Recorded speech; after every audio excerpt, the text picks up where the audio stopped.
சைராம். ஒரு சைராம் கேட்டிருந்தாங்க, என்னால் வாழ்க்கையில் தைரியமாக இருக்க முடியலை, எது நடந்தாலும் பயந்துருக்கேன், ஏதாவது நடந்துடுமோ அப்படின்னும் பயமோ எனக்கு இருக்குது. நான் சாயப்பாவை ஆரத்தி சச்சரிதம் எல்லாமே நீங்கள் சொன்னதை நான் செய்கிறேன். ஆனால் இந்த பயம் மட்டும் என்னை விட்டுட்டு போகவே மாட்டேங்குது. நான் தைரியமாக எப்படி வாழ்வது அப்படின்னு கேள்வி. ஸோ இதுக்கு பதில் அன்பே சாயில் கொடுக்குற அத்தனை ஆடியோவிலையும் அந்த பதில்கள் இருக்கும். ஸோ இந்த சாய்ராம் சரியாக அந்த ஆடியோவை கேட்டாங்களா என்னன்னு தெரியல. இப்போ தைரியம் வர வைக்கணும் அப்படின்னா உங்கள் வாழ்க்கையில் கடந்த காலத்தில் மனசில் பதிஞ்ச இருக்கிற விஷயங்களை யோசிச்சு பாருங்க. உங்கள் வாழ்க்கையில் நிறைய பாதிப்புகளை சந்தித்தவங்களுக்கு தான் மனதைரியம் இல்லாமல் போகும். நிறைய பாதிப்பு, அந்த பாதிப்புலேயே நீங்கள் வாழ பழகிட்டீங்க, அதை தாண்ட உங்களால் முடியல. ஒரு உற்சாகமான இடத்துல நீங்கள் போய் உக்காந்தாலும் அந்த இடத்துல ஏதாவது நடந்துடுமோ அப்படின்ற ஒரு பெரிய பயம் உங்களுக்குள்ள வந்து சேருது. அப்போ கடந்த காலத்தில் ஏற்பட்ட விஷயங்கள், அதன் மூலமாக ஏற்பட்ட பாதிப்புகள் தான் இத்தனை பிரச்சனைக்கும் காரணமாக அமையுது. அந்த உண்மையை நீங்கள் முதல்ல புரிஞ்சுக்கணும். இதை நல்லா தெளிவாக புரிஞ்சுக்கணும். உங்களுக்கு அந்த மனநிலையில் நீங்கள் இருந்தீங்க அப்படின்னா நல்லா யோசிச்சு பாருங்கள். உங்கள் வாழ்க்கையில் பாஸ்ட் லைஃப்பில், அதாவது நேற்று வரைக்கும் நடந்த வாழ்க்கையில் உங்களால் ஒரு 4-5 விஷயத்தை நான் கேட்டால் நீங்கள் என்ன சொல்லுவீங்கன்னா, வாழ்க்கையில் அடிபட்டதோ, அவமானப்பட்டதோ, தோல்வி அடைஞ்சதோ, முகத்தை தொங்க போட்டதோ, துன்பமோ, இழப்புகளும், இதை மட்டும்தான் நீங்கள் திரும்ப திரும்ப திரும்ப பேசுவீங்க. ஏன்னா அதுதான் உங்கள் ஆழ் மனசில் ஆழமாக பதிஞ்சு உங்களை ஒரு சித்திரவதை செஞ்சுக்கிட்டு இருக்கு.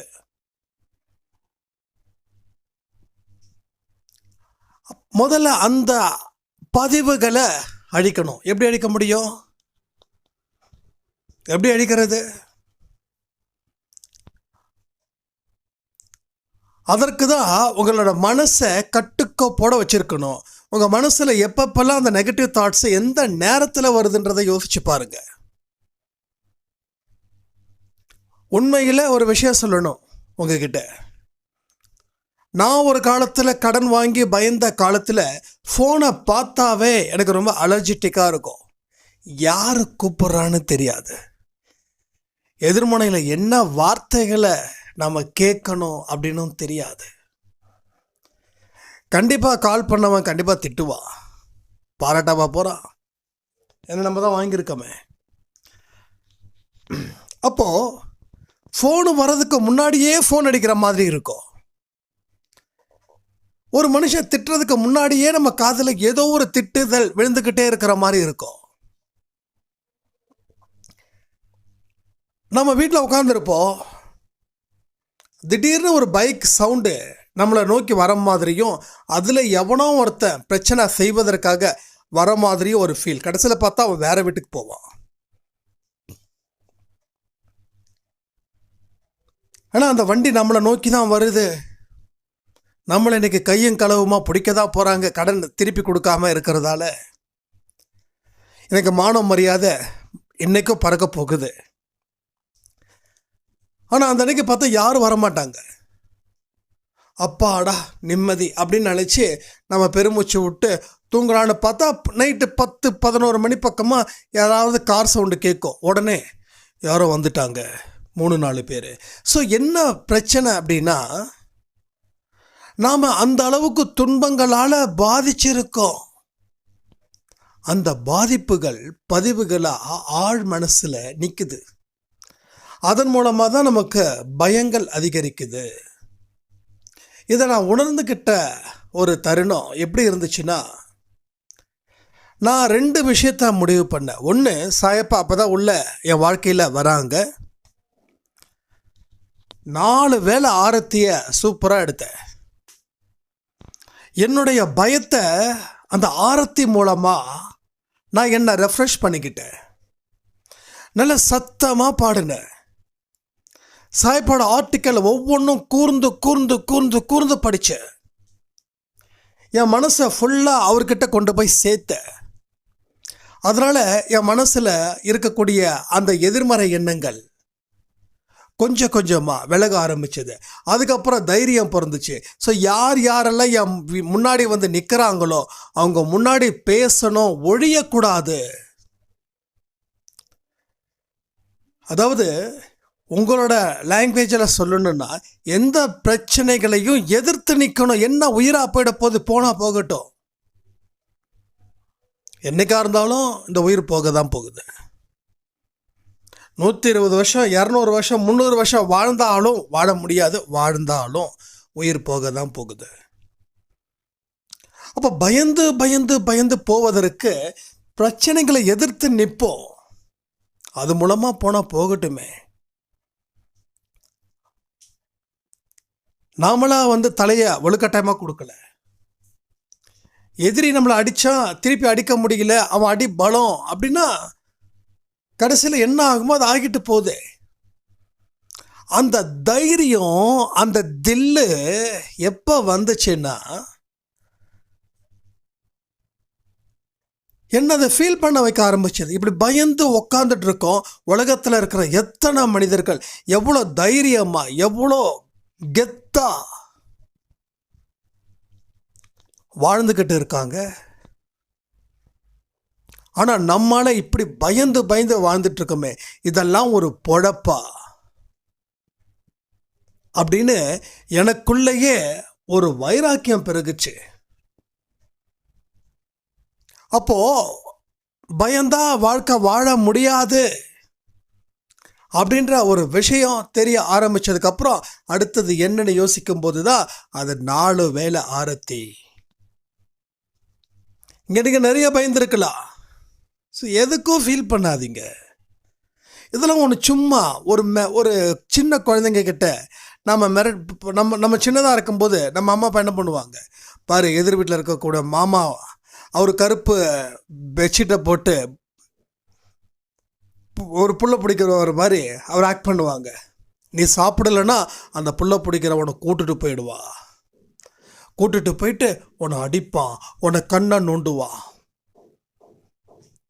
உன்னை கையை இறுக்கி கட்டி வச்சிருவா, சாப்பாடு போட மாட்டா, அப்படி இப்படின்னு சொல்லி பயப்படுத்துகிற மாதிரி தான் இந்த விஷயங்களும். அதை நீங்கள் புரிஞ்சுக்கணும். பயந்தா உலகத்தில் ஜெயிக்க முடியாது. பயந்தா ரோட்டில் இருக்கிற நாய் கூட உங்களை துரத்தும். பயந்தா போறவன் வரவெல்லாம் மிரட்டுவான். பயந்தா 1 இன்ச்சு கூட வாழ முடியாது. 1 இன்ச்சு கூட சுதந்திர காற்றை அனுபவிக்க முடியாது. பயந்தா உடம்பு வீணாகிடும், மனசு வீணாகிடும், எல்லாரும் ஒதுக்கிடுவாங்க. வாழ்க்கையில் தோத்தவனை கண்டிப்பாக ஒதுக்கத்தானே செய்வாங்க. ஸோ இதெல்லாம் பயத்தினால் ஏற்படக்கூடிய ஆழமான தழும்புகள். ஏன் தழும்பு வந்துச்சுன்னா, அந்த அளவுக்கு அடி ரொம்ப பலமாக போயிடுச்சு. வேணுமுனே நம்ம விடுறோம். ஒரு தழும்பு 2 தழும்பு இருந்தால் பரவாயில்ல. சுற்றியும் உடம்பு ஃபுல்லாக தழும்புன்னா நீ குடிப்ப, கீழே விழுவ, தையல் போடுவ. இதெல்லாம் வந்து கடவுள் மன்னிக்கணுமா அவனுக்கு? ஏதோ 1 2 தெளிவாக இருந்த உன் கர்மா, கீழே விழுந்த, எந்திரிச்ச. தினமும் போய் குடிச்சுக்கிட்டு, தினமும் போய் ஏதோ ஒரு வண்டியில் போய் விழுந்துக்கிட்டு எப்படியே இருந்த உன் உடம்புல தழும்பு இருந்தால் யாரும் பரிதாபப்பட மாட்டாங்க. அதே மாதிரி தான் வாழ்க்கையிலையும் தொடர்ந்து எனக்கு கஷ்டம் வருதுன்னா ஃபஸ்ட்டு 2 தடவை 3 தடவை 4 தடவை சரி ஐயோ அம்மா அப்படின்னு சொல்லி நம்ம சில பேர் வந்து நம்ம மேலே பரிதாபப்படலாம், உதவி செய்யலாம். ஆனால் தொடர்ந்து உதவி செஞ்சு முடிச்சதுக்கப்புறம் மறுபடியும் அவங்க வீட்டில் போய் கதவை தட்டி எனக்கு பிரச்சனை இருக்குது காப்பாற்றுங்க அப்படின்னா யாரும் காப்பாற்ற மாட்டாங்க. யாருமே காப்பாற்ற மாட்டாங்க. என் லைஃப்பில் ஒரு விஷயம் நல்லா புரிஞ்சுக்கிட்டேங்க. எல்லாருக்கிட்டையும் நம்ம உதவி கேட்குறோமே, உதவி செய்கிறாங்களே, ஏன் இவங்க உதவி தான் செய்யணுமா, நான் உதவி தான் கேட்கணுமா? இவங்க உதவி செய்கிற அளவுக்கு இவங்க எப்படி வாழ்ந்தாங்க, ஏன் அந்த வாழ்க்கை என்னால் வாழ முடியாதுன்னு என் மனசுக்கு ஆசைப்பட கற்றுக்க வச்சேன். சாயப்பா, நானும் மற்றவங்களுக்கு உதவி செய்கிற மாதிரி வாழணும். இப்போ என்னால் கையேந்தி நிற்க முடியல. ஒவ்வொரு வீட்டுக்கு முன்னாடியும் மனசு உடம்பு வலிக்குது. என்ன ஒரு மனுஷனா கூட மதிக்க மாட்டேன்றாங்க. நான் மற்றவங்களுக்கு உதவி செய்யலைனாலும் பரவாயில்ல, ஆனால் மறுபடியும் இந்த மாதிரியான என்னோட கையை இவங்க முன்னாடி ஏந்த வைக்காத அளவுக்கு நான் வாழணும். எனக்கு வாழ்க்கை பிச்சை கொடு. மனுஷங்கிட்ட போனால் பிச்சை போடுவா, அசிங்கப்படுத்துவா. ஆனால் கடவுள்கிட்ட வாழ்க்கை பிச்சை கேட்கறது அது ஒரு வரம். அந்த வரத்தை நான் கேட்டேன். அந்த வரம் எனக்கு கிடைச்சதா இல்லையா? அப்போ மனசில் ஒரு தெளிவு இல்லாத வரைக்கும் உங்களோட இப்போ இருக்கக்கூடிய சூழ்நிலை அது அப்படியே கண்டினியூ ஆகும். தெளிவுபடுத்த முயற்சி பண்ணுங்கள. இந்த பயத்தினால வாழ்க்கை கண்டிப்பாக அழிஞ்சிடும். ஒரு நெகட்டிவ் வச்சாதான் ஒரு பாசிட்டிவ் வரும். அதுக்கு தான் சொல்கிறேன், அழிஞ்சிடும். அழியணும்னு நினச்சிங்கன்னா பயத்தோடு இருங்க. நீங்கள் கடவுள் பக்கம் வராதிங்க. ஏன் நேரத்தை வீணாக்குறீங்க? நீங்கள் ஆரத்திய சச்சரிதம் எல்லாம் எடுக்கிறீங்க, ஆனால் எடுத்தும் அந்த பயத்தின் அடிப்படையில் எடுக்காதீங்க. பல பேருக்கு ஆரத்தி எடுத்தால் பிரச்சனை தீரும். அப்போ பயம் தீரணுன்றதுக்காக ஆரத்தி எடுக்கக்கூடாது. அது தீராது. சில விஷயங்களை வேற மாதிரி யோசிச்சு தான் அதை நம்ம வாழ்க்கையில் கொண்டு வரணும்.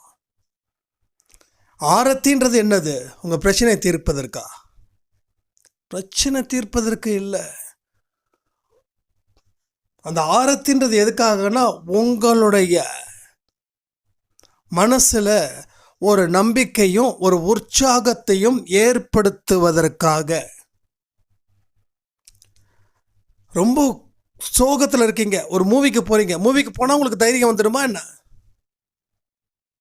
மூவிக்கு போனால் ஒரு பிரச்சனைகள் தீர்ந்துடுமா என்ன? ஏதோ ஒரு படத்தில் சரத்குமார் அவர்கள் ஒரே பாட்டில் பெரிய பெரிய பணக்காரராகி அந்த ஊருக்கே உலகத்துக்கே சவால் விடுற மாதிரி அது மாதிரி ஆகிடுமா என்ன? ஸோ இப்போ ஆரத்தி பாடுறதால அப்படி நடந்துடுமா? உங்கள் எண்ணங்கள் தப்பு, அதனால் உங்களோட திட்டங்களும் தப்பாகுது. உங்கள் எண்ணங்கள் அப்படி இருக்கக்கூடாது. எப்படி இருக்கணும்? என் மனசில் இருக்கக்கூடிய நெகட்டிவிட்டியை தீர்ப்பதற்கு இது எனக்கு நல்ல அரிய மருந்து. இந்த மருந்து என் வாழ்க்கையில் கடைசி வரைக்கும் இருக்கணும். ஸோ அந்த மருந்து சாப்பிட்டா மனது ஆரோக்கியமாகும். மனது வைத்தால் அத்தனையும் நடத்தி காட்டுவார் நம்ம சாயப்பா. நீங்கள் மனசு வச்சா அவர் நடத்தி காட்டுவார். ஆனால் உங்கள் மனசில் பயங்கரமாக பயந்து நடுங்கி ஆரத்தி எடுக்கணும், சச்சரிதம் படிக்கணும், அப்போ தான் நம்ம பிரச்சனைகள் தீரும். இது நடக்காது. நான் தெளிவாக சொல்கிறேன், இது நடக்கவே நடக்காதுன்னு சொல்லலை. ஒரு 10-20% வேணால் நடக்கலாம். மீதி 80%. 10% நடந்தால் போதுன்னா ஓகே, யூ கேன் கண்டினியூ. இப்போ என்ன பண்ணுறீங்களோ அதை பண்ணுங்கள். இல்லை 80% ரிசல்ட்டு வேணும் அப்படின்னா ஆரத்தி எடுங்க. ஆனால் பின்விளைவுகளை எப்படி இருக்கணுமோ அதை பேஸ் பண்ணி எடுங்க.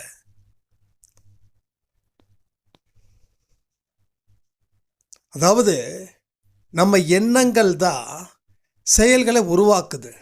எல்லாரும் வேலைக்கு போகிறாங்க, எல்லாரும் சம்பாதிக்கிறாங்க. வேலைக்கு போகிறவங்க அத்தனை பேரும் அந்த துறையோட தலைவர் ஆகிறது இல்லை.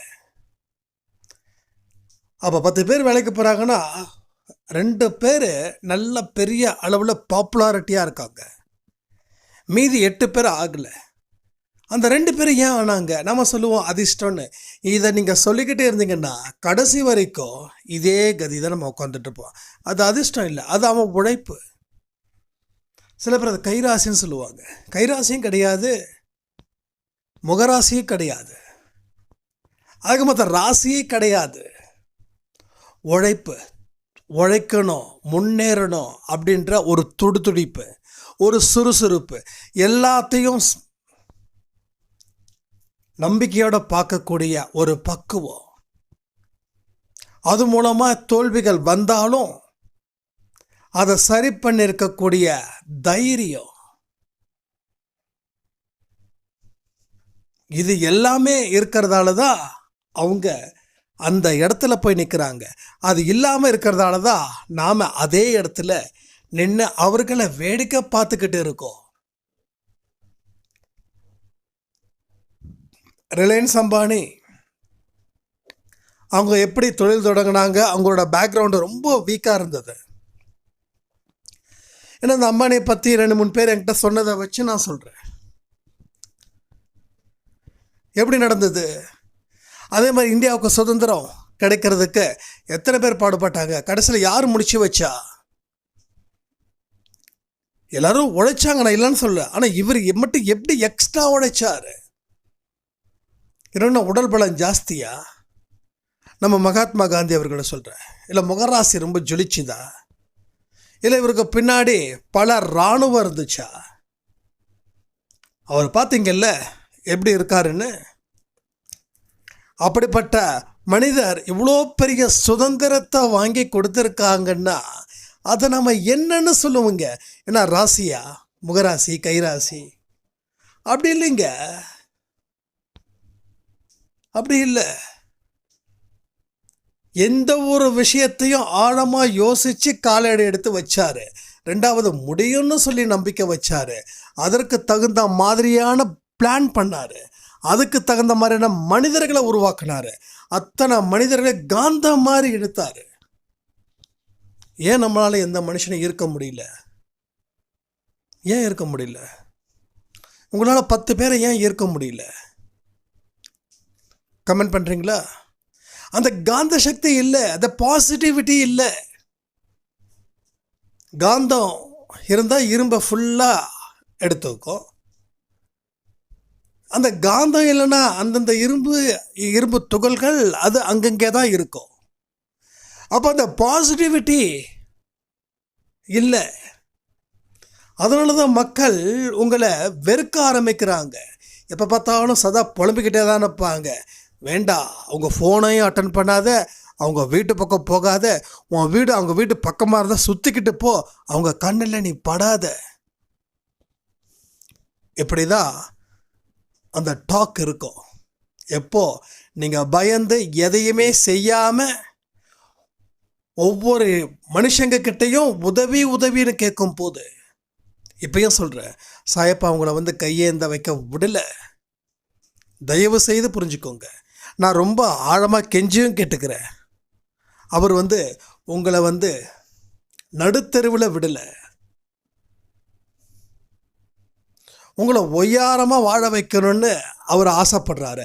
அவருடைய பர்பஸ் என்னன்றது தெரியாமலே நம்ம புலம்பக்கூடாது. எல்லாரையும் குறை சொல்கிற மாதிரி கடவுளை குறை சொன்னால் அதுக்கு எந்த அர்த்தமும் இல்லை. நீங்கள் குறை சொல்கிறதால அவர் கோச்சிக்க போகிறதோ இல்லை உங்களுக்கு தர வேண்டியதை நிறுத்த போகிறதோ இல்லை. ஒரு சின்ன குழந்தை தப்பு பண்ணால் பெத்த அம்மா அடிப்பாங்களா என்ன? அந்த குழந்தை இப்போ தான் குட்டி குழந்தை, அதுக்கு இன்னும் உலகம் புரியல. ஒரு கை குழந்தைய கூட்டிகிட்டு போகிறோம், அது திடீர்னு பாத்ரூம் போயிடுது இல்லை டாய்லெட் போயிடுது. உடனே அந்த குழந்தைய போட்டு அடிக்கவா செய்கிறோம்? கை குழந்தைங்க, அதுக்கு எப்போ பாத்ரூம் போகணும், எப்போ டாய்லெட் போகணும்னு தெரியாது. அது யாராக இருந்தாலும் சரி, உங்கள் குழந்தைய அவங்க அத்தை கிட்ட கொடுத்தாலும் சரி, மாமா கிட்ட கொடுத்தாலும் சரி, ஆசையாக அவங்க தூக்கும்போது பாத்ரூம் போயிட்டா யாராவது அந்த குழந்தைய திட்டுவாங்க, யாராவது அந்த குழந்தைய அடிப்பாங்க. அது மாதிரி ஆயிடுச்சேன்னு சொல்லி அந்த குழந்தைய தன்னால் முடிஞ்ச அளவுக்கு அம்மா மாதிரி யாராலையும் க்ளீன் பண்ண முடியாது. ஆனால் தன்னால் முடிஞ்ச அளவுக்கு எல்லாம் வந்து சரி பண்ணுவாங்க. அது அப்போ வந்து சாயப்பாவும் அப்படிதான். உங்களுக்கு 40 வயசாக இருக்கலாம், 50 வயசாக இருக்கலாம், அது விஷயம் கிடையாது. நீங்கள் எவ்வளோ தப்பு பண்ணாலும் சரி, நீங்கள் தப்பு பண்ணி கடவுள் மேலே எல்லாம் நீ தான் அப்படின்னு சொன்னாலும் சரி, அவர் வந்து ஒரு சிரிப்பை தாண்டி அவர்கிட்ட வேறு எதையுமே நீங்கள் எதிர்பார்க்கவே முடியாது. அப்போ வாழ்க்கையில் பயம் பயம் பயம், இந்த இத்து போன விஷயத்தால் ஒவ்வொரு மனுஷனும் அழிஞ்சிக்கிட்டு இருக்கான். திறமையான மனிதர்கள், நல்ல மனிதர்கள் முன்னாடி வந்து நிற்கலை. எனக்கு ரொம்ப கஷ்டமாக இருக்கு. ஒரு திருடன், கொள்ளையனுங்க எல்லாம் முன்னாடி வந்து நிற்கிறாங்க. ஆனால் நல்ல மனுஷன் யாருமே முன்னாடி வந்து நிற்கல, பின்னாடி போய் நிற்கிறாங்க. தேட வேண்டியதாக இருக்குது. ஏன்னா பயத்தின் அடிப்படையில் யாரும் முன்னுக்கு வரல.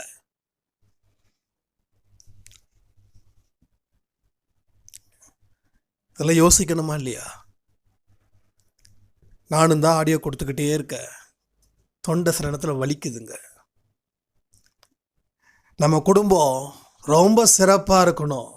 சாயப்பா என்ன எதிர்பார்க்குறாங்கன்றது தான் நான் கற்றுன்னு கற்றுக்கிட்டு இருக்கேன். ஆனால் அவங்க கேள்விகள் எனக்கு சில நேரத்தில் ரொம்ப கஷ்டமாகவும் இருக்குது, அதே நேரத்தில் சந்தோஷமாகவும் இருக்குது. ஆக்சுவலாக அதை வந்து இந்த கேள்விகளை வந்து சாய்ராம் சேனலில் போஸ்ட் பண்ணுற மாதிரி தான் ஐடியா. ஆனால் இது போயிட்டே இருக்கிறதால இது கன்வெர்ட் டு அன்பே சாய் ஃபேமிலிக்கு போகுது. திரும்ப சொல்கிறேன், சாயப்பாவோட எதிர்பார்ப்பு நீங்கள் ஜெயிக்கணும், எந்த சந்தேகமும் இல்லாமல் நீங்கள் வாழணும். எவன் போனா என்ன, எவன் வந்தா என்ன, அதை பற்றி நீ கவலைப்படாத. சாரி, எவன் சொல்கிறதுக்கு, ஏன்னா அது ஃப்ளோவில் வருது. உன் வேலை என்னவோ அதை செய். ஒருத்தவங்க வராங்கன்னா சந்தோஷப்படாத. வரவங்க திடீர்னு போகவும் செய்வாங்க, போகலன்னு வருத்தமும் படாத. உன்னோட இடத்த காப்பாற்றிக்க வேண்டிய பொறுப்பு உன்னோடது. மற்றவங்களை இருக்கணுமா வேண்டாமான்னு முடிவு பண்ணுறது அவரோடது. அவரோடதுனா யாருது? சாயப்பாவுது. நீ எந்த இடத்துல இருந்தாலும் உனக்கானதை என்னைக்கு வீணாக்காத. உன்னோட நல்ல சுத்தமான புனிதமான எண்ணங்களை தயவு செய்து மோசமான எண்ணங்களை மாற்ற ஏன் முயற்சி பண்ணுற? இது எதுவுமே செய்யாத. உன்னை உருவாக்கிக்க முயற்சி பண்ண. அட்லீஸ்ட் அதை பண்ணலனாலும் உன்னை செதைச்சிக்க முயற்சி பண்ணாத. ஆனால் இன்னைக்கு நீ செதைச்சிக்கிட்டு இருக்க. உன்னை எதை செஞ்சாலும் பயம், நான் இருக்கேன் சொன்னாலும் பயம்.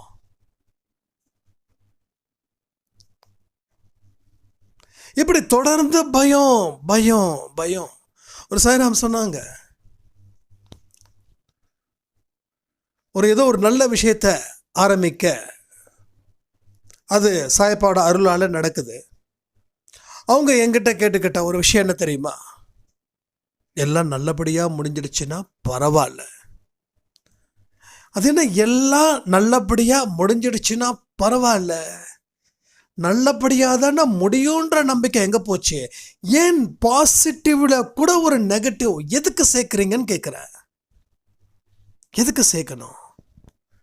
பாசிட்டிவிட்டி ஒரு நல்ல விஷயத்துக்கு நீங்கள் அதுலேயும் உங்களுக்கு பயம் இருந்துச்சுன்னா, அப்போ எந்த விஷயமும் நடக்காமல் இதே விஷயமா இருக்கக்கூடிய உங்களோட மனநிலை எந்த அளவுக்கு மோசமாக இருக்கும். அதே மாதிரி இன்னும் செய்கிறான், எனக்கு நல்ல வேலை கிடச்சிடுச்சுன்னா சந்தோஷமாக இருக்குது, சிறப்பாக இருக்குது. ஆனால் இந்த வேலையை விட்டு எந்த காரணத்தை கொண்டும் நான் நின்றுடக்கூடாது, எனக்கு கொஞ்சம் ப்ளஸ் பண்ணுங்கண்ணா. இதெல்லாம் என்னங்க பிளஸ்ஸிங்? இது எங்க வேலை கிடைச்சிடுச்சு, நீங்கள் ஏன் நிற்கணும்னு நினைக்கிறீங்க?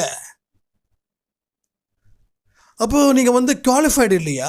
உங்களை சூஸ் பண்ண கம்பெனியே உங்களை குவாலிஃபைடுன்னு சொல்லியிருக்கு. ஆனால் உங்களுக்கு குவாலிஃபைடுன்னு சொல்கிறீங்களே, உங்களுக்கு என்ன சொல்கிறது? நான் வேலையை விட்டு ஏன் நிற்க போகிறீங்க? முதல்ல இந்த எண்ணங்கள் ஏன் வந்திருக்கு? இதுதான் சொல்கிறேனே, நம்ம லைஃப்பில் நேற்று வரைக்கும் நடந்த ஒவ்வொரு விஷயமும் மனுஷனை பாடாப்படுத்தி எடுக்குது. திரும்ப திரும்ப சொல்லணும்னா அது ஒன்று தான். போன தடவை நீங்கள் வேலைக்கு போயிருப்பீங்க, நல்ல வேலை சொல்லி ஓஹோ ஆஹான்னு சொல்லி எல்லாருக்கும் வந்து ட்ரீட் கொடுத்துருப்பீங்க. அடுத்த கொஞ்ச நாட்களில் வேலையை விட்டு அவங்க தூக்கி இருப்பாங்க. ஏன் தூக்குனாங்க, எதுக்கு தூக்குனாங்க, உங்கள் பெர்ஃபார்மன்ஸில் என்ன தப்பு செஞ்சீங்க? உங்கள் பெர்ஃபார்மன்ஸ் தப்பாக இருந்து வேலையை விட்டு தூக்குனாதான் உங்களுக்கு இன்னைக்கு வரைக்கும் அந்த பயம் இருக்குது. உங்கள் பெர்ஃபார்மன்ஸ் நல்லா இருந்து உங்களை வேலையை விட்டு தூக்கிட்டாங்கன்னா இந்நேரம் நீங்கள் அதை விட பெட்டர் ஜாபில் ஜாயின் பண்ணி அடுத்தடுத்த கட்டத்துக்கு உங்களோட மூமெண்ட் இருந்திருக்கும். இதான் உண்மை. இது நீங்கள் ஏற்றுக்கிறீங்களோ ஏற்றுக்கலையோ, கொஞ்சம் அலசி ஆராய்ச்சி யோசித்து முடிவெடுத்து பாருங்கள். நான் சொல்கிறது கண்டிப்பாக 100 பாயிண்ட் உண்மையாக தான் இருக்கும்.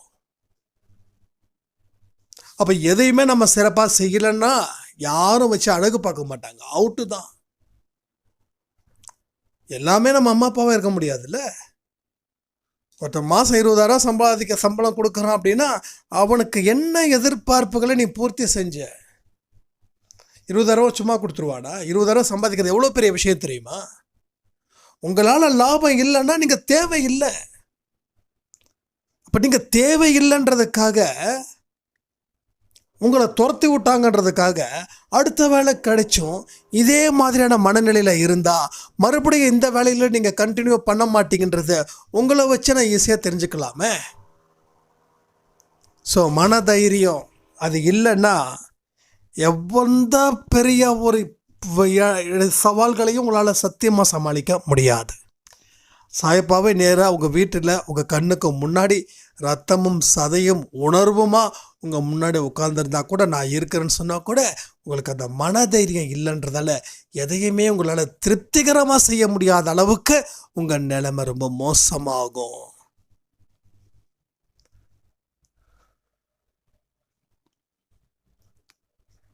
முதல்ல என்ன கம்மியாக இருக்குது, என்ன அதிகமாக இருக்குது, இது யாரும் யோசிச்சு பார்த்தீங்களா? என்ன குறைஞ்சிருக்கோ அது நம்மக்கிட்ட இல்லைன்னு நினைக்கிறோம்.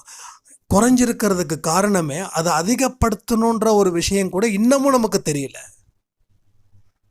புதுசாக வரவங்கள நான் குறை சொல்லலைங்க அன்பே சாயில். புதுசாக வரவங்கள தயவுசெய்து என்ன இவர் இப்படி பேசுகிறாரு அப்படின்னு நினைக்க வேண்டாம். ஏன்னா 2-3 வருஷமாக அந்த குடும்பத்தை கட்டுக்கோப்போட எல்லாரும் நடந்துக்கிட்டு வர்றோம். அதுக்காக தான். ஏன்னா ஒரு சாயராம் அதை கேட்டாங்க, நீங்கள் ரொம்ப கோபமாக பேசுகிறீங்க அப்படின்னாங்க. நீங்கள் புதுசுங்களா நம்ம குடும்பத்துக்குன்னா? ஆமாம், ஒரு 4-5 வீடியோ தான் பார்த்தேங்க. மற்ற இடத்துலலாம் அன்பாக சொல்லுவாங்க, அக்கறையாக சொல்லுவாங்க. ஆனால் நீங்கள் உங்கள் வாய்ஸை கேட்டாவே அப்படியே ஒரு மாதிரி ஸ்கூலில் டீச்சர் எப்படி நம்மளை மிரட்டி பாடம் சொல்லி கொடுப்பாங்களோ அப்படி இருக்குது அப்படின்னாங்க. எங்கள் புதுசாக நீங்கள் இருக்கிறதால உங்களுக்கு அப்படி தெரியும், போக போக பழகிடும் அப்படின்னு. ஸோ புதுசாக வர சாய்ராமுக்கு இதெல்லாம் யோசிக்காதீங்க. நீங்கள் இங்கே ஸ்டே பண்ணுங்கள், உங்களுக்கு ஒவ்வொரு விஷயத்தையும் நீங்கள் பாருங்கள். அதுக்கப்புறம் உங்களுக்கு ஆட்டோமேட்டிக்காக ஒரு சாய்ப்பா ஒரு மன மாற்றத்தை, ஒரு அடுத்த கட்ட வாழ்க்கையை உங்களுக்கு கொடுப்பாங்க. ஸோ இன்னொரு விஷயம், கோபம் இருக்கிற இடத்துல தான் குணம் இருக்குன்னு சொல்லுவாங்க. அந்த பொறுத்த வரைக்கும் நான் நம்புகிறேன், நான் குணமாக இருக்கேன் அப்படின்னு சொல்லி.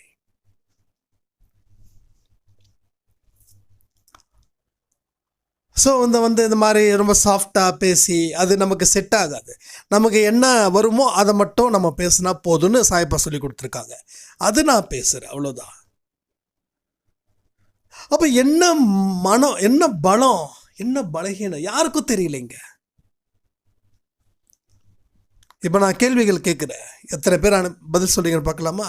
உங்களோட பலம் என்ன, உங்கள் பலகீனம் என்ன? உடனே இல்லை, என்னோடய பலத்தை பற்றி என்னோடய பலகீனத்தை பற்றி நான் வேறு யார்கிட்டயே சொன்னாலும் அது எனக்கே பலகீனமாக போயிடும். சொன்னது நீங்கள் தானே, இப்போ நீங்கள் ஏன் கேட்குறீங்க?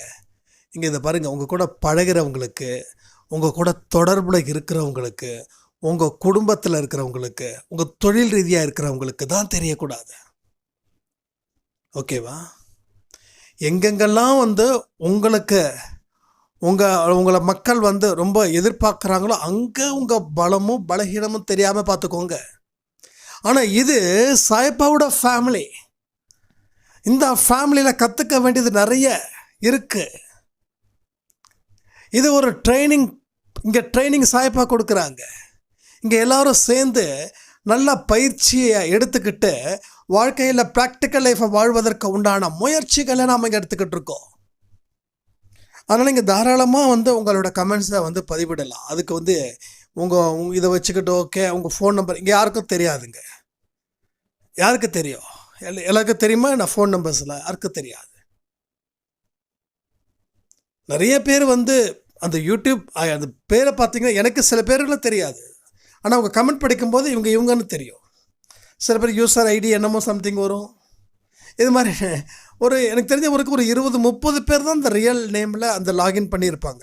மீதி எல்லாம் அந்த மொபைல் நம்பரில் என்ன லாகின் ஆகிருக்கோ அந்த லாகின் பண்ணி அந்த மெயில் வந்திருப்பாங்க. ஸோ அதனால் ரொம்ப பர்சனல் டிஸ்கஷன் தேவையில்லை. ஏன்னா அது நானே சொல்லிடுவேன். நான் ஒருத்தவங்களுக்கு நம்பர் கொடுக்கலன்னு அவங்களோட நம்பரையே கமெண்ட் பாக்ஸில் போட்டாங்க. அதுக்கப்புறம் தான் இந்த பிரச்சனையாக வேண்டாம்னு சொல்லி தான் நான் நம்பர் கொடுத்தேன். நான் வாட்ஸ்அப் நம்பர். ஏன்னா இது பல பேர் பார்க்க வேண்டிய இடம். அதாவது சாயப்பா கோயிலுக்கெல்லாம் போனால் செருப்பெல்லாம் திருட மாட்டாங்க. அதனால் என்னோடய அப்பாவை நான் நம்பிக்கையோடு நான் இருக்கிறதால நான் போட்டு போகிறேன். கண்டிப்பாக திருடுவாங்க, திருட தான் செய்வாங்க. அதாவது கடவுளே சொல்லிட்டார் நீ கவனத்தோடு இரு அப்படின்ட்டாரு. நான் என்ன உன் கோயிலில் மட்டுமா இருக்கேன், உன் வீட்டில் இல்லை?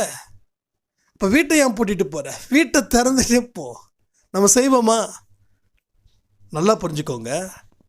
எனக்கு ஒருத்தவங்க சொன்னாங்க, அதை சாயப்பா கோயிலுக்கு போகும்போது புது செப்பல் அது போட்டு போக வேண்டான்னு நான் சொல்லும்போது அவர் சொன்னார், சாயப்பா கோயிலுக்கு தானே போகிறேன், அதனால் அதெல்லாம் ஒன்றும் தொலையாது.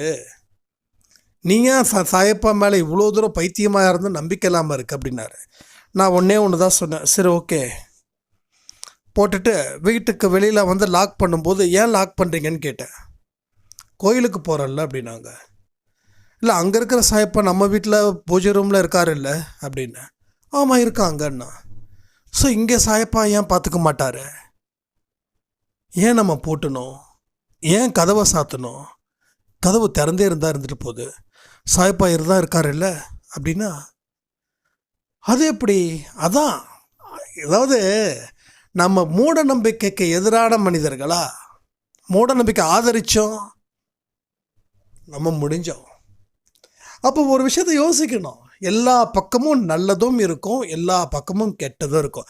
நல்லதுலேயும் கெட்டது இருக்கும், கெட்டதுலேயும் நல்லது இருக்கும். இப்போ கெட்டதில் நல்லதுன்றது என்னோடய லைஃப்பில். ஏன்னா ஒருவேளை எனக்கு ஒரு ஐடி கம்பெனியில் பிபிஓ ஜாப் எனக்கு அப்போவே எனக்கு ஓகே பண்ணி ஆஃபர்லாம் பண்ணாங்க. நம்ம சொந்தக்காரர் இருக்கார், சிஸ்டரோட ஹஸ்பண்டு. அவங்க சொன்னாங்க நீ ஜாயின் பண்ணிக்கோ, உனக்கு பெயரளவுக்கு தான் இன்டர்வியூ இருக்கும், ரிலேட்டிவ்ஸ்க்கு தான் ப்ரெஃபரன்ஸ் அப்படின்னு. ஒருவேளை நாங்கள் போயிருந்தேன்னா எனக்கு இவ்வளோ பெரிய சொந்தம், இவ்வளோ பெரிய ஒரு அன்பு எனக்கு நிச்சயமாக கிடச்சிருக்காது. அப்போ நான் என்ன பண்ணேன், இல்லை நமக்கு பிஸ்னஸ் தான் முக்கியம் அப்படின்னு சொல்லி தெருவாக கடன்காரவங்க துரத்துறாங்கன்னு ஓடணும். ஓடி அதுக்கு அது கெட்டது தானே ஒரு மனுஷனுக்கு. அதுக்கப்புறம் ஒரு நல்லது கிடைச்சதா இல்லையா? ஸோ நல்லதுலேருந்து கெட்டது கிடைக்கும், கெட்டதுலேருந்து நல்லது கிடைக்கும். ஸோ இதுதான் நல்லதுன்னு பர்மனெண்ட்டாக சொல்லவும் முடியாது, இதுதான் கெட்டதுன்னு பர்மனெண்ட்டாக சொல்லவும் முடியாது. அது சொல்கிறவங்க வாழ்க்கையை பற்றி புரிஞ்சிக்காதவங்களாக தான் இருப்பாங்களே தவிர, நேற்று பண்ணது எல்லாமே சரின்னு தோணும், இன்றைக்கி பண்ணது எல்லாமே தப்புன்னு தோணும். ஆனால் நாளைக்கு நேற்று பண்ணது நல்லதுன்னு கூட தோணும். அதனால் கடவுள் விடுற வாழ்க்கை, அதில் ஏற்படக்கூடிய அனுபவங்கள் யாராலையும் எதுக்கும் புரிஞ்சிக்கவே முடியாது. அதனால் புரிஞ்சிக்காத ஒரு விஷயத்தை புரிஞ்சிக்க முடியலன்னு சொல்லி பயந்து வாழ்வதற்கு நமக்கு இப்போ என்ன விஷயங்கள் நமக்கு சாத்தியப்படுதோ அது நமக்கு சொந்தமானதுன்னு நினச்சி உங்கள் வாழ்க்கையை வாழ்ந்து பாருங்கள். நீங்கள் நிச்சயமாக சாதிப்பதற்கு உண்டான அத்தனை வழிகளும் அதில் அடங்கி இருக்கும். ஸோ இந்த பயத்தின் மூலமாக நம்மளுடைய எதிர்காலம் சத்தியமாக பாதிக்கும், நிகழ்காலமும் பாதிக்கும். கடந்த காலத்தை எத்தனை கோடி கொடுத்தாலும் வாங்க முடியாது. இது நான் உங்களுக்கு சொல்லி தெரியணுமா என்ன? இங்கே இருக்கிற எல்லாருக்கும் இந்த விஷயம் தெரியும். நேற்று நடந்தது முடிஞ்சிடுச்சுங்க, நேற்று நடந்தது அதோட முடிஞ்சிடுச்சு. எந்த ஒரு செகண்டை கூட வாங்க முடியாது. அந்த செகண்டை வாங்குற மாதிரி தான் நீங்கள் கவலைப்படலாம். ஐயோ நம்ம டைமை மாற்றலாம், நம்ம போக்கை மாற்றலாம் அப்படின்னு சொல்லி. ஆனால் முடியாதே.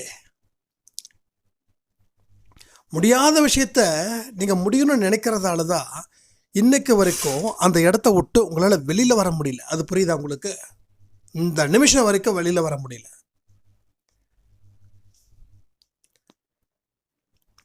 அப்போ நாளைக்கு இருக்கக்கூடிய பிரச்சனையும் நாளைக்கு வருமா வராதா யாருக்கோ தெரியுமா? நாளைக்கு என்ன நடக்குன்றது யாருக்கோ தெரியுமா? நாளைக்கு இப்போ நான் வந்து இந்த ஆடியோக்கு ரெக்கார்ட் பண்ண நேரம் 3 மணி. ஏன்னா எனக்கு ஈவினிங் கொஞ்சம் ஒர்க்கு அதிகமாக இருக்கிறதால இப்போ 3 மணிக்கு நான் பேசிகிட்டு இருக்கேன். இந்த நாளைக்கு மதியம் 3 மணிக்கு நான் ஒரு அவுட் ஆஃப் ஸ்டேஷன் போகிறேன். நான் அங்கே இருப்பேன். அங்கே என்ன பண்ணுவேன், யார் கூட என்ன பேசுவேன், என்னோட மனநிலை எப்படிப்பட்டதாக இருக்கும் யாருக்கா தெரியும்? சொல்கிறேன், எனக்கு தெரியும் தெரியாது. இப்போ நான் உங்ககிட்ட பேசிகிட்டு இருக்கிறது மட்டும்தான் உண்மை. அடுத்த செகண்ட் தெரியாது. அடுத்த நொடி ஒரு கால் வரலாம். அந்த கால் ஒரு சந்தோஷமான விஷயம் வரலாம். அந்த சந்தோஷத்தை பெறுவதற்கு நான் இங்கேருந்து கிளம்பலாம். நாளைக்கு ப்ரோக்ராம் கேன்சல் பண்ணலாம். நடக்குமா இல்லையா? எல்லாருக்கும் நடக்கும். அப்போது இந்த செகண்டு தான் எனக்கு சொந்தம். இந்த செகண்டு இப்படி முடிஞ்சிடுச்சு. ஸோ வாழ்க்கையும் தான். நேற்று நடந்ததை வச்சு உங்கள் வாழ்க்கையில் நீங்கள் தீர்மானிக்கிறீங்க முடியாது அப்படின்னு. நேற்று நடந்துடுச்சு, அது புதைச்சாச்சு. செத்தவன் மறுபடியும் உயிரோட வரப்போகிறது இல்லை. அந்த சந்தோஷன்றவன் செத்துட்டான், புதைச்சிட்டான். புதுசாக சந்தோஷம் பிறந்திருக்கா. இதுதான் உண்மை. இப்போ நான் பேசுகிறது தான் உண்மை. 5 வருஷத்துக்கு முன்னாடி அந்த சந்தோஷம் உங்கள் முன்னாடி பேச வைக்க முடியுமா? முடியாது. இந்த சந்தோஷம் இப்போ பேச வைக்க முடியும், ஆனால் அந்த சந்தோஷம் பேச வைக்க முடியாது. ஏன்னா அது கடந்த காலம், இது நிகழ்காலம். நாளைக்கு இருக்கிற சந்தோஷம் இன்றைக்கி பேச வைக்க முடியாது. நாளைக்கு அவன் எந்த மனநிலையில் இருப்பான்னு யாருக்கு தெரியும்? ஒன்றும் இல்லை. அன்பே சாய் ஆடியோவை ஆரம்பத்தில் நான் கொடுக்கும்போது, நம்ம இந்த ஷார்ட்ஸ் போடும்போது விஷ்ணு சாய் வந்து சொன்னார், இங்கே பார்த்தீங்களா நீங்கள் ஒரு காலத்தில் எப்படி பேசுகிறீங்கன்னு கொஞ்சம் கேளுங்களேன் அப்படின்னாரு. கேட்டு பார்த்தா அவ்வளோ ஒரு பொறுமையாக, அவ்வளோ ஒரு நிதானமாக, அப்படி. அப்போ நேற்று இருந்த சந்தோஷுக்கு நேற்று கிடைச்ச அனுபவம், அது மூலமாக அவன் வாழ்க்கையில் பார்த்தது. இன்னைக்கு இருக்கிற சந்தோஷுக்கு இன்னைக்கு இருக்கக்கூடிய அனுபவம், அதன் மூலமாக அவன் பார்த்தது. நாளைக்கு இருக்கக்கூடிய சந்தோஷுக்கு நாளைக்கு இருக்கக்கூடிய அனுபவம், அதன் மூலமாக அவன் வாழ்க்கையை பார்த்தது. ஸோ மாற்றங்கள் வந்துக்கிட்டே இருக்குதா? எதுவுமே மாறலையா? எல்லாமே மாற்றங்கள் வந்துக்கிட்டே இருக்குது. மாற்றம் ஒன்று தான் மாறாதது. எல்லாமே இந்த யோசிச்சு பாருங்க. இது சம்டைம்ஸ் குழப்பம். ஏப்பா நீ மாறுன்னு சொல்கிறியா, மாறாதுன்னு சொல்லியா? மாற்றம் ஒன்று தான் மாறாதது. அப்படின்னா என்ன? மாறிக்கிட்டே தான் இருப்பேன். நேற்று இருந்த தலைவர்கள் இன்று இல்லை. ஒரு காலத்தில் தமிழ்நாட்டில் இருக்கக்கூடிய தலைவர்கள்லாம் என்ன மாறி பண்ணாங்க? எம்ஜிஆர், கலைஞர், ஜெயலலிதாம்மா, இன்னைக்கு எடப்பாடி ஸ்டாலின், நாளைக்கு யார் அறிவார்? ஒன்றும் இல்லைங்க. முன்னாள் முதல்வர், இந்நாள் எதிர்க்கட்சி தலைவர் எடப்பாடி பழனிசாமி அவர்கள். இவரை பற்றி யாருக்காவது தெரியும்? ஜெயலலிதா அம்மா இருக்கும்போது அவர் ஒரு மினிஸ்டர். ஐ திங்க் போக்குவரத்துறை அமைச்சரோ சரியாக ஞாபகம் இல்லை. ஆனால் அந்த டைமில் இருந்தது நம்ம 4-5 பேர் தெரியும். ஓபிஎஸ் அவர்களை தெரியலாம், அரசியலில் இருக்கிறவங்களுக்கு சொல்கிறேன், ஓரளவுக்கு தெரிஞ்சவங்களுக்கு. அமைச்சர் செங்கோட்டையன்னு தெரியலாம், ஆனால் இவர் யாருன்னே தெரியாது. திடீர்னு பார்த்தா சசிகலா அம்மா எடப்பாடி பழனிசாமியை நிறுத்தி இவர் தான் முதல்வர். யாரா அதுன்னா அப்போ தான் தேடவே ஆரம்பிக்கிறாங்க. எங்க எப்பேற்பட்ட ஒரு விஷயத்தை நான் சொல்லியிருக்கேன், இப்போயாவது புரிஞ்சுக்கோங்க. நீங்கள் நேற்று ஒரு சாதாரண மனிதன், இன்னைக்கு முந்தானத்து சாதாரண மனிதர், நேற்று முதல்வர், இன்றைக்கு எதிர்க்கட்சி தலைவர், நாளை முதல்வர் ஆகலாம், இல்லை எதிர்க்கட்சி தலைவர் ஆகலாம். யாரா வேணாலும் எப்படி வேணாலும் மாறலாம், ஆகலாம். அது நம்ம கையில் இல்லை, அது காலத்தின் கையில் இருக்கு. காலம் யாரோட கையில் இருக்கு? கடவுளோட கையில் இருக்கு. அப்போ எல்லாமே கடவுளோட கையில் இருக்கும் போது உன் கையில் இருக்குதுன்னு சொல்லி நீ ஏன் பயப்படுற? உன் பயம் தேவையில்லாதது. உன் பயம் அச்சத்தை உருவாக்குறது. உன் பயமே உன்னை போட்டு சாகடிச்சிடும். இந்த பயத்தை விட்டு வெளியில் வா. நேற்று நடந்துடுச்சு, இன்னைக்கு நடந்துக்கிட்டு இருக்கு, நாளைக்கு என்ன நடக்கும்னு தெரியாது. உலகம் மாறிக்கிட்டே இருக்கும், மனிதர்களும் மாறிக்கிட்டே இருப்பாங்க. இதெல்லாம் லாஜிக்காக யோசிச்சு பாரு. எதுவுமே இங்கே நிரந்தரம் இல்லை. நேற்று ஒரு விஷயத்த பண்ணதால நீ அவமானப்பட்டனா அது அந்த அவமானத்தை அதோட முடிஞ்சிருச்சுன்னு நினச்சிக்கோ. புதுசான ஒரு வாழ்க்கையை வாழ்வதற்கு விருப்பம் இருந்துச்சுன்னா எதை செய்யணுமோ அதை செய்யுங்கன்னு சொல்லி இந்த ஆடியோவை நான் முடிக்கிறேன். ஜெய் சாய்ராம்.